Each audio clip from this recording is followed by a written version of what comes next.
કરો।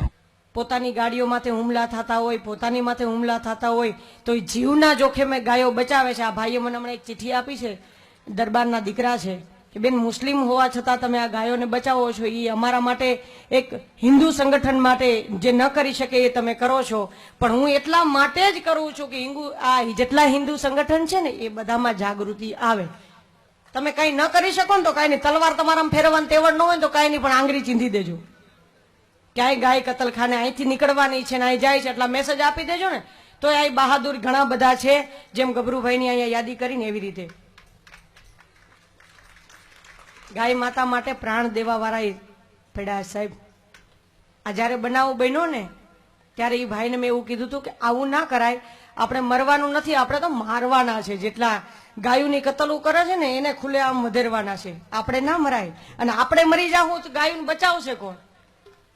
એટલે એક પ્રયાસ થયો ને પછી ઉના સાઈડ પ્રયાસ થયો, એક છોકરાએ દવા પીધી। એટલે આ નાદાન બુદ્ધિ કહેવાય। ગાયોને તો હામી સાથીએ બચાવવી જોઈએ, પીછેહટ નહીં કરવાની। એટલે ગાયો માતા બચેલી હશે ને તો તમે આ ગૌશાળામાં કંઈક દેહોના રૂપિયા બધા જાય છે એ ગૌશાળાના કે ગાયોના પેટમાં જાય, એટલા માટે આપણે આ પ્રોગ્રામો કરીએ। પણ ગાય જ નહીં હોય તો મને તો એવું લાગે છે કદાચ આ ગાય નહીં બચતી, આ જેટલી કતલ થાય છે ને એ બંધ નહીં થાય ને તો આ બાયુ તમારી જે પૂજા કરવા જાય છે ને અને ગાયોની પૂજા કરીને પછી ખાવાનું જે નિયમ લીધેલો હોય છે ને એ ગાયું ગોતવા નીકળશે। કતલખાને જાતી જો બંધ નહીં થાય ને તો ઘણા બધા ગામો તો બરોડાની ઓલી બાજુ એવા છે જ્યાં મને એવા ફોન આવતા હોય, બેન એવી રીતે ગાયું કતલ થાય છે કે કદાચ તમે 500 જણાના ટોળા જાઓ ને તો ઓછા પડો એટલે કદાચ મિલિટરી જ બોલાવવી પડે, પોલીસનું કામ નથી। આવા ગામો પડ્યા છે।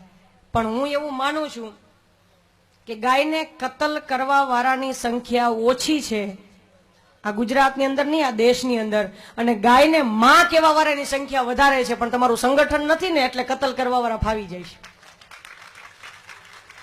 સંગઠન કરો ને